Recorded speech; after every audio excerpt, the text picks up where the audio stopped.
அனுமதித்த நேரமெல்லாம் கடந்து விட்டது எப்போதோ. ஆனால் இன்னும் முதல் கூட்டம் நடக்கக்கூடிய இடத்திற்கே தாவேக தலைவர் வந்து சேரவில்லை. அந்த அளவுக்கு கூட்டம் அவரை வழியிலேயே மறித்து கொண்டிருக்கிறதை காட்சிகளில் பார்க்கிறோம். தொடர்ந்து நம்முடைய தாவேக கூட்டணி கட்சியை சேர்ந்த திரு முஸ்தபா அவர்கள் நம்மோடு இணைந்திருக்கிறார். முஸ்தபா வணக்கம். திருச்சி திணறி கொண்டிருக்கிறது. கூட்டம் ஒரு புறம் பெரிய அளவிலான விஜய்க்கான வரவேற்பு அப்படின்னு பார்க்கப்பட்டாலும் இந்த திட்டமிடுதலில் பெரிய ஒரு டிலே இருக்கதா பார்க்கலையா? சார் வணக்கம். வணக்கம் சார்.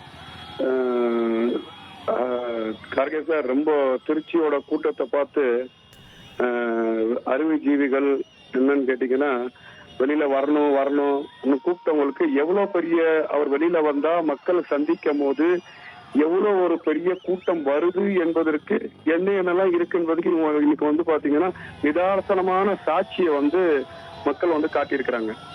அவரோட கூட்டம் பாத்தீங்கன்னா இன்னைக்கு எப்படி எம்ஜிஆர் அவர்கள் வரும்போது கருப்பு தலையாக தென்பட்டு அவர் எந்த நேரத்துல பேசணும்னு நினைக்கிறாரோ அந்த நேரத்துல பேசாம கடந்த விஷயங்களான நம்ம வரலாறுல கேள்விப்பட்டிருக்கிறோம். இன்னைக்கு பாத்தீங்கன்னா கண்ணுக்கு நேரா பாக்குறோம்.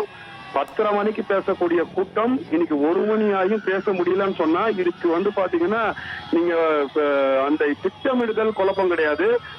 கட்டுப்படுத்தாத கூட்டம் தன்னெழுச்சியாக இன்னைக்கு தமிழக அரசியல் வரலாற்றுல ஒரு அரசியல் கட்சிக்கு இருக்குன்னு சொன்னால் தமிழக வெற்றி கழக தலைவர் மரியாதைக்குரிய விஜய் அவர்கள் மக்கள் விரும்பும் முதல்வர் வேட்பாளராக இன்னைக்கு களம் வந்துட்டார். திருச்சி கூட்டம் கோட்டையை நோக்கி 2026 போகுது என்பதுதான் இது நிராசமான உண்மையை நாம் பாக்குறோம். ஏன்னா யாரெல்லாம் பேசணும்னு அதான் நம்ம கடந்த காலத்துல சொல்லிட்டு இருக்கிறோம். திமுக பிளஸ் டிவிகே தான் களம். இன்னைக்கு பாத்தீங்களா, கோபாலபுரத்துல இருந்து சிஐடி நகரத்துல இருந்து ஜார்ஜ் கோட்டையில இருந்து கடிதம் வெளியில வந்துருச்சு. மக்களுக்கு இடையூறு செய்யும் கட்சி அல்ல திமுக, இன்னைக்கு கொள்கைக்கான கூட்டத்தை சேர்க்கும் திமுக அப்படின்னு சொல்லி பேசக்கூடிய நிகழ்வு வந்துருச்சுன்னு சொன்னா இந்த தமிழக வெற்றி கழகம் கூட்டத்தை பார்த்து திமுக அரசாங்கம் அதிர்ந்து போய் இருக்கின்றது என்பதுதான் நிரசனமான உண்மையா நாங்க பாக்குறேன் கார்கே சார். இல்ல, இந்த கூட்டம் உங்களுக்கு தாவேக்காவுக்கு ஒரு பிளஸ்ஸா பார்த்தாலும் திருச்சியில இன்னைக்கு அன்றாட வாழ்க்கையை ஸ்தம்பிச்சிருக்குல்ல? இல்ல, நீங்க என்னன்னு கேட்டீங்கன்னா 1 வருஷத்துக்கு முன்னாடியே முதலமைச்சர் பிரச்சாரத்துக்கு இறங்கிட்டாரு. எதிர்கட்சி தலைவர் எடப்பாடி பழனிசாமி 140 தொகுதி பிரச்சாரத்துக்கு இறங்கி போயிட்டு இருக்கிறாரு. அப்ப தமிழக வெற்றி கழகமும் பிரச்சாரத்துக்கு போகணும் என்றதான் நிரசனமான நம்ம அரசியல் தேர்தல் அரசியல மையப்புள்ளியா பாக்குறோம். இன்னைக்கு தேர்தல் பிரச்சாரத்துக்கு களத்துல இறங்கிட்டாரு. இதுக்கு பாத்தீங்கன்னா மக்கள் தன்னெழுச்சியாக கூடும்போது எப்படி கட்டுப்படுத்த முடியும்? இன்னைக்கு 24 சரத்து விஜய் அவர்கள் ஏர்போர்ட்ல இறங்கி பஸ்ல இறங்கி முகத்தை காட்டி ரோட் ஷோ பண்ணியிருந்தா கூட இவ்வளவு கூட்டம் பின்னாடி வரதுக்கு வாய்ப்பு கிடையாது. முழுக்க திமுக அரசாங்கமும் காவல்துறையும் சொன்னக்கூடிய இடையூறு தான் இதுக்கு காரணமே.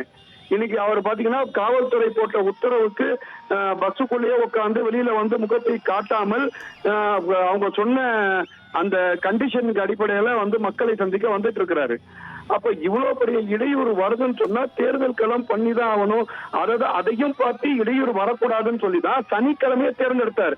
சில அரைவஜிகள்லாம் கேட்டது, பார்ட் டைம் அரசியல் பண்றார், ஏன் சனிக்கிழமை தேர்ந்தெடுத்தாருன்னு கேட்டீங்கன்னா, வேலைக்கு மிக்க இருக்கக்கூடிய திங்கள் செவ்வாய் புதன் வேலன் வெள்ளியில அன்றாடு பணிக்கு செய்யக்கூடியவர்கள் இருக்கும், ஸ்கூலுக்கு போக வேண்டியது இருக்கும், காலேஜுக்கு போக வேண்டியது இருக்கும், மக்களுக்கு இடையூறு ஏற்படும். அந்த இடையூறு கூட பண்ணாம நம்ம சனிக்கிழமையில வரணும்னு முடிவு எடுத்திருக்காரு. அதையும் தாண்டி வருதுன்னு சொன்னா இதுதான் அரசியல் மாற்றம்.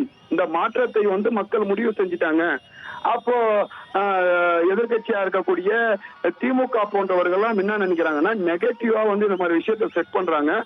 மக்கள் முடிவு பண்றாங்க, விஜய் அவர்கள் 2026ல முதல்வர் ஆகணும்னு சொல்லி அதுக்கான கூட்டம் வந்துட்டு இருக்கு.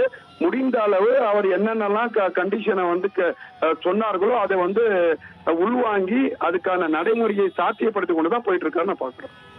நன்றி திரு முஸ்தபா, இணைந்து உங்களுடைய பார்வைகளை முன்வைத்ததற்கு நன்றி. திருச்சி கூட்டம் இது கோட்டையை நோக்கிய வெற்றி கூட்டம் அப்படின்ற பார்வைகளை முன் வச்சிருக்கீங்க.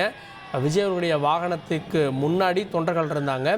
இப்போ காவல்துறையினர் வாகனத்தை விரைவுபடுத்தணும் அப்படின்றதுக்காக காவல்துறையினர் முன்னே அப்புறப்படுத்தி கொண்டிருக்கக்கூடியதை பார்க்குறோம்.